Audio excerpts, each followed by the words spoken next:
अस्सलाम वालेकुम नाज़रीन, NPS न्यूज़ में आपका इस्तकबाल है। मैं हूं आपका दोस्त मोहम्मद जावेद। हम रखिए खबरों पर नज़र, आप रखिए खबरनामे। ఈమె అమ్మ ఉంది నా చెల్లె ఉంది ఈమె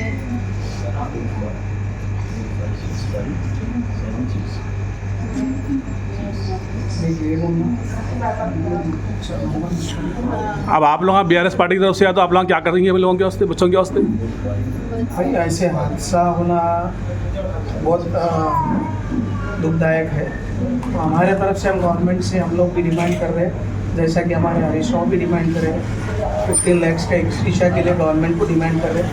और सिक्योरिटी हर रिजर्वायर पे, ये रिजर्वायर बोल के नहीं, हर रिजर्वायर पे भी सिक्योरिटी टाइट करना चाहिए।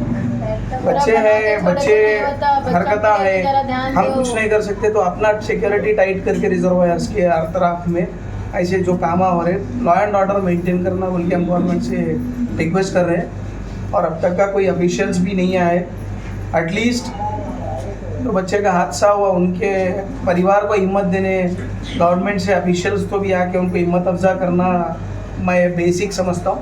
हम लोग गवर्नमेंट से यही रिक्वेस्ट कर रहे हैं कि भाई आगे जो भी कार्रवाई होगा उन लोगों के लिए थोड़ा बहुत सपोर्ट करिए।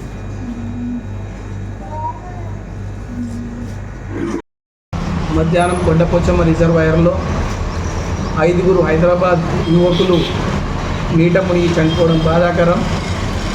అందులో ఒకతను బహదూర్పుర నియోజకవర్గానికి చెందిన కిషన్బాగ్ డివిజన్లోని సాహిల్గా గుర్తించడం, వారి కుటుంబానికి మా ప్రగాఢ సానుభూతి తెలుపుతూ మరి వారికి ఆ దేవుడు ముందు నడిచేంత హిమ్మతి కూడా ఇవ్వాలని చెప్పి మేము కోరుతున్నాం। ప్రభుత్వాన్ని ఈ పరంగా మేము కోరుకునేది ఒకటే, ప్రతి రిజర్వాయర్కు సెక్యూరిటీని కొంచెం టైట్గా చేసి సెక్యూరిటీ ఆంక్షలు పెట్టి ఇలాంటి సంఘటనలు పునరావృతం కాకుండా చూసుకోవాల్సిందిగా మేము ప్రభుత్వాన్ని కోరుతున్నాం। అదేవిధంగా మరి బాధితులకు తగు సహాయం ప్రభుత్వం చేయాల్సిందిగా కోరుతున్నాం। మరి ప్రతి కుటుంబంలోని వ్యక్తి మరి యువకుడు కావడం, 17 నుంచి 20 సంవత్సరాల మధ్య యువకులు కావడం, వారి భవిష్యత్తును దృష్టిలో పెట్టుకొని వాళ్ళ కుటుంబానికి చేతికి అందొచ్చిన కొడుకులు చనిపోవడం జరిగింది।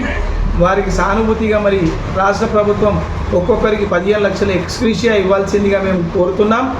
వారికి అండాదండగా ఉండి మరి కుటుంబానికి మరి కావాల్సిన ప్రోత్సాహాన్ని ఇచ్చి ఒక గవర్నమెంట్ ఉద్యోగం కూడా వాళ్ళకి వాళ్ళ అర్హులు ఉన్న వారికి ఇవ్వాల్సిందిగా కోరుకుంటున్నాం।